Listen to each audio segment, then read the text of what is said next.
Borak Tengah Lapar.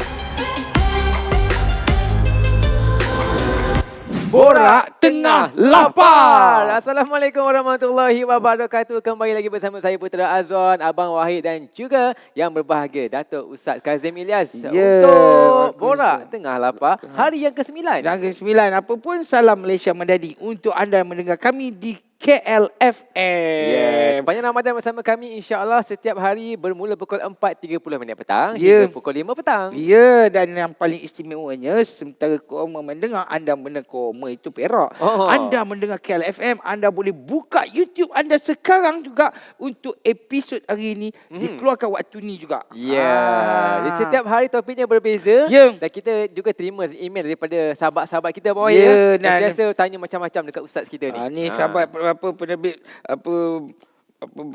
pendengar kita. Penerbit Borak Tengah Lapar ni dah tulis dah kat sini dah. Dah tulis dah? Tapi saya tak tahu dia ni penyanyi nombor 1 negara ke siapa ni? Okey. Sebab dia kata ni saya Siti Nurhaliza dari Ampang. Dah betul dah tu. Dah betul dah tu ya. Sebab duduk dekat belah-belah situ. Saya tak tahan dengan jualan murah di musim perayaan. Takkan dia nak kira kan? Sana sini sale, beli satu percuma satu, diskaun 50% dan macam-macam tawaran lagi. Masalahnya Ustaz, simpanan saya tak banyak. Duit KWSP tahun ni tak boleh keluar. Dia masuk pula isu ni. Jadi tahun ni saya plan nak shopping guna kredit kad lah. Boleh ke Ustaz? Hashtag dia baju kena meletup. Hashtag baju kena meletup. Hashtag hari-hari nak raya. Dan hashtag Borak Tengah Lapar. Oh, kita dengar soalan tu pun wow. Wow. Besar betul raya pada seseorang ya. Padahal yang sebenarnya yang besar ialah Ramadan. Yang besarnya ialah puasa. Syawal ni, hari raya ni sehari je. Masuk raya kedua, ketiga, empat, lima kau dah tak raya dah. Tapi yang menjadi masalah pada kita ni, persiapan raya tu dibuat, perbelanjaan hari raya dibuat melepasi daripada ibadat yang dituntut di dalam bulan Ramadan. Yang ini yang kena perbetulkan. Itu komen saya nombor 1. Komen saya nombor 2, apa yang ada offer ke, sales ke, sales ke di bulan sekarang ni kan, sebenarnya ada dalam bulan-bulan lain.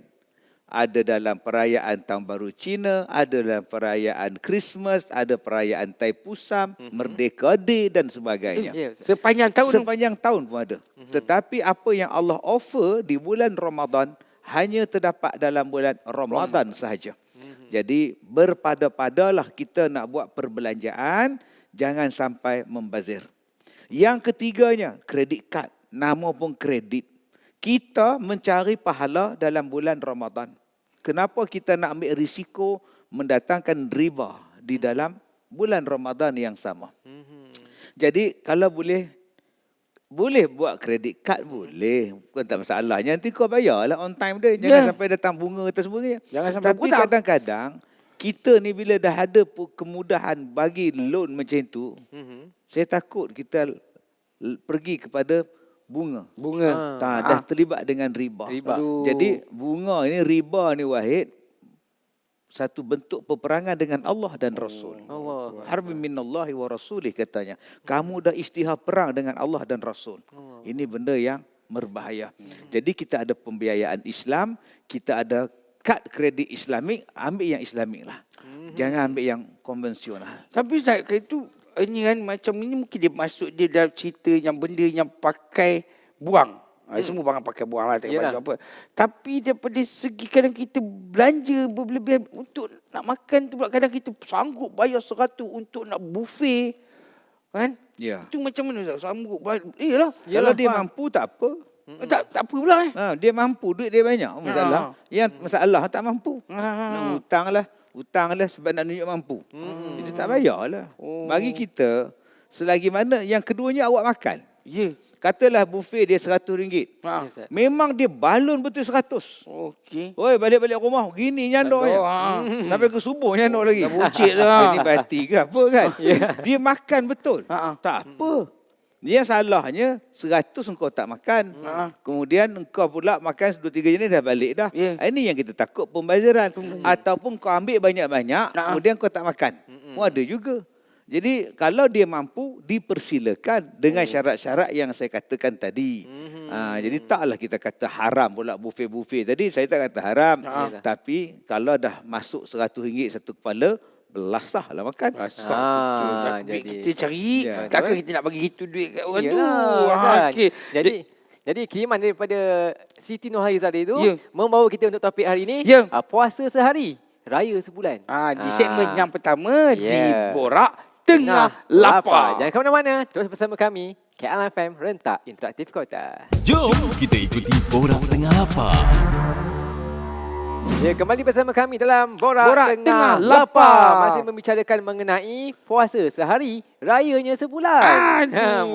Itu pada kecil sampai yang tua. Memang itulah punya perasaan dia tu. Puasa kalau boleh sekejap. Raya mau setahun. Macam ni tak? Utamakan barang keperluan berbanding kehendak bukan saja di bulan Ramadan.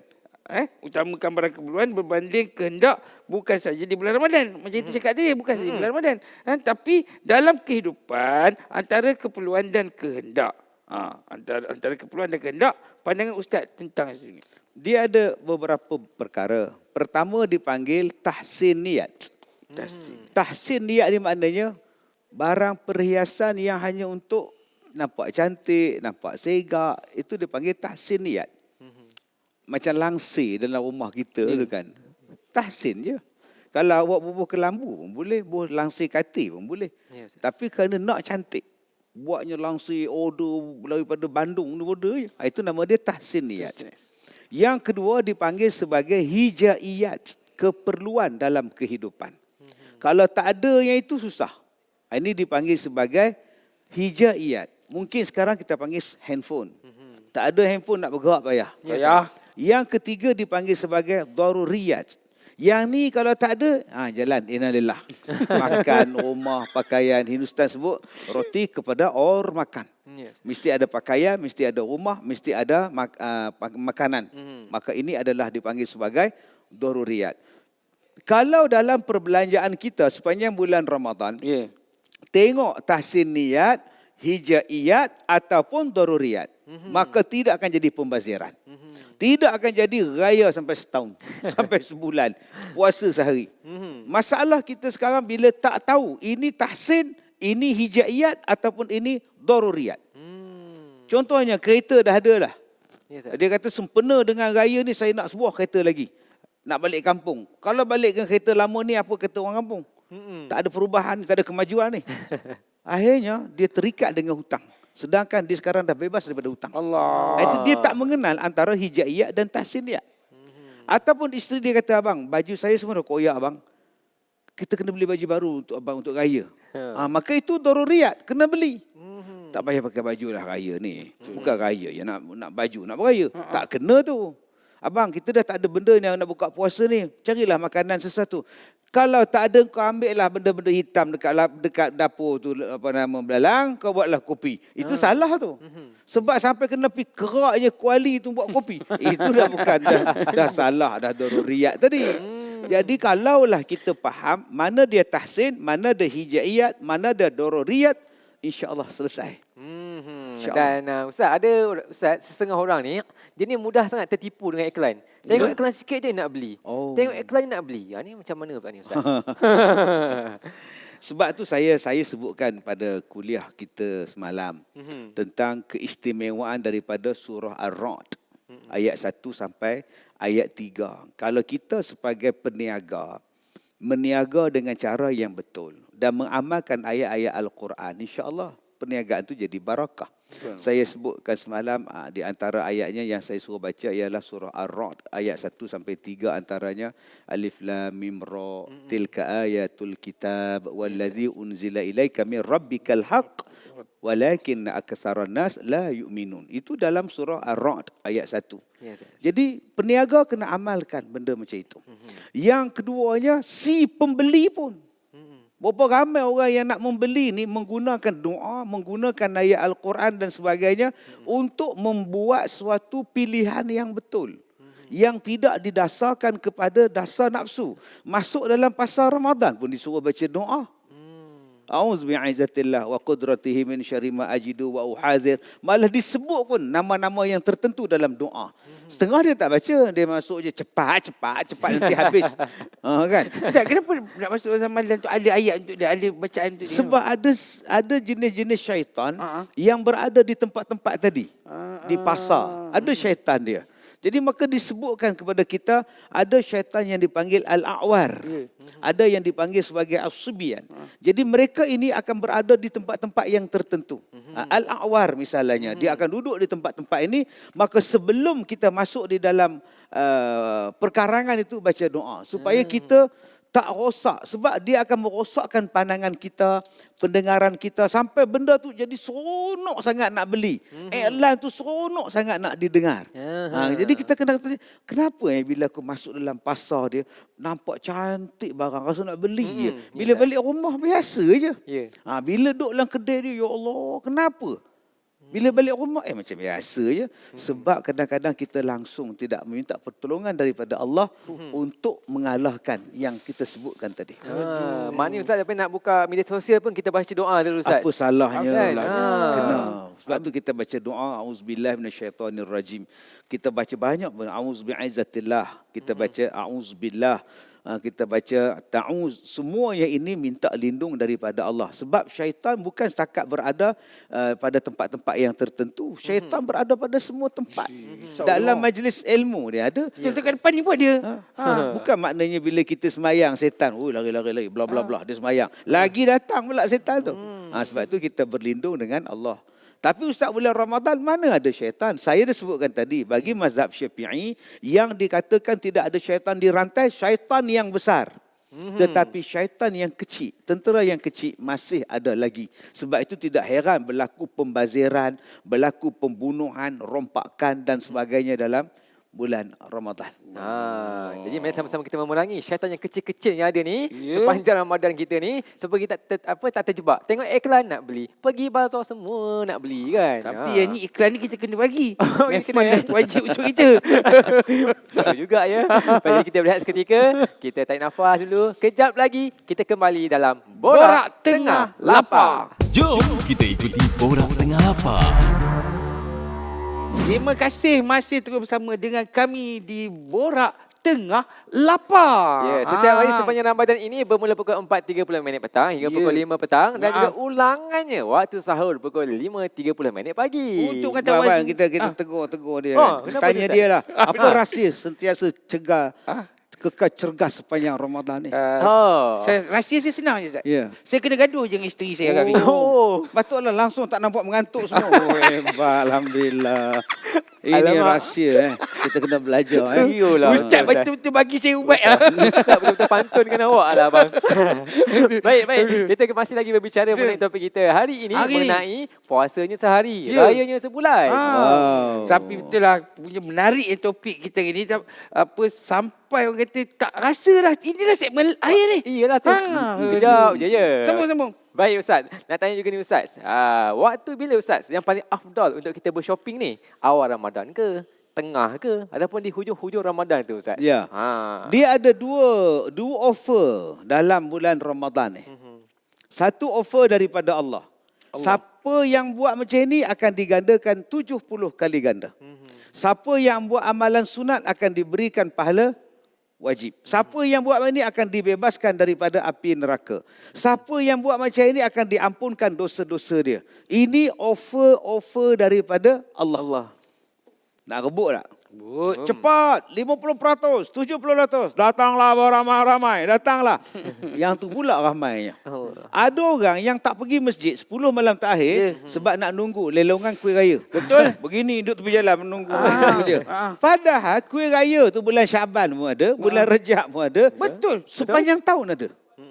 Jadi kalau boleh, bilakah waktu untuk shopping? Saya rasa waktu untuk shopping yang paling bagus bulan Syaban yang lepas.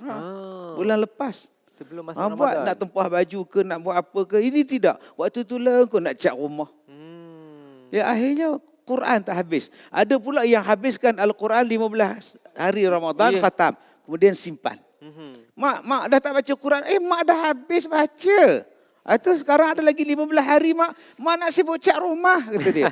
Jadi yang nak rayanya bukan rumah makcik. Yang nak raya kita. Sehari je pun baik kita tumpukan. Jangan bila kita dah habis khatam 30 juzuk, simpan. Akhirnya jadi suci dalam debu. Engkau bagai air yang jernih. Akan datang ini. Mungkin kita boleh berbelanja pada bulan Syaban. Untuk bulan Ramadan, aku terus tumpukan pada ibadah. Itu yang terbaik. Itu yang settle terbaik. Semua siap-siap bulan Syaban yang lepas. Tapi lah, bila Ustaz cerita tadi pasal kuih tu bermula daripada bulan Rejab, bulan Syaban dah ada lah benda tu. Tapi kadang kita fikir balik yang benda yang diorang rebutkan untuk nak beli yang sampai sanggup nak tinggal patut kita nak kerja tarawih yang malam hari tu. Tapi sanggup tunggu nak beli kuih murah apa semua tu. Padahal raya bukan makan pun. Betul? Saya silap setahun habis gitu je, buang gitu je. Banyak. Nasib baiklah saya dah beli semua siap-siap sebelum Ramadan. Itu yang pentingnya. Ya Ustaz, betul, peniaga dan pengguna sekarang pula dah makin kurang menitik beratkan akad dalam perniagaan. Lebih-lebih lagi dalam bulan Ramadan ni. Pandangan Ustaz tentang isu ni. Ya, kesempurnaan jual beli apabila sempurna akad. Jual beli, ijab kabul semua kan lah. Ijab kabul macam nikah lah pula kan. Tapi itulah dia yang ada keredaan di antara dua-dua belah pihak. Ya, tapi ada benda yang kadang-kadang tak perlu nak akad, tak perlu kepada kita untuk akad. Misalnya kita beli sekarang ni banyak sangat yang mesin. Sampai telekong pun sekarang pakai guna mesin tau. Takkan kita nak cakap dekat mesin tu kan. Aku beli telekong sebanyak rega ya. Tiba-tiba mesin jawab, iyalah. Tak raya kita kan. Jadi kalau ada, kita lihat dalam perniagaan, saya jual kuih ni sebanyak harga. Kita puas hati. Saya beli sebanyak harga, contoh dia. Sebab ada orang yang bila membeli, dia menipu. Ada yang bila beli tak tengok pun apa yang dia beli. Dia menunjuk-tunjuk tu jalan tu saja. Bila balik rumah, baru dia tak puas hati. Apa pun bohong ni. Sebab itu syarat kepada jual beli ialah redha meredai. Maksud redha ni, saya redha ya. Bukan. Cek satu-satu. Okey, puas hati. Puas hati balik. Itu makna redha. Saya berjawab saya redha. Makna ada lah barang tak cukup tu. Baik, alhamdulillah. Okay. Terima kasih Ustaz untuk perkongsian hari ini Ustaz. Ini mengenai durian runtuh ni. Durian runtuh pula. Mengenai puasa sehari, raya sebulan. Komplit lah. Bukan kata mereka untuk orang yang berpuasa. Untuk melakukan ibadat puasa. Tapi untuk orang yang berniaga di bulan Ramadan juga. Betul. Apa borak tengah lapar ni bukan orang kata pendengarnya yang berada di rumah. Makna yang ada kawan-kawan yang berniaga tu suruh dia orang pasang radio di kedai tempat dia berniaga. Pastikan pukul 4.30 petang. Setiap hari dengarlah borak Tengah lapar. Kalau lupa jangan risau, anda boleh dengarkan ulangannya pada pukul 5.30 pagi. InsyaAllah esok kita kembali lagi di waktu yang sama bersama dengan Ustaz Kazim. Apa pula topik esok ya? Tu ada. Jadi tak sabar esok bersama kami dalam Borak Tengah Lapar. Assalamualaikum warahmatullahi wabarakatuh. Waalaikumsalam. Borak Tengah Lapar itu tadi dibawakan oleh KLFM.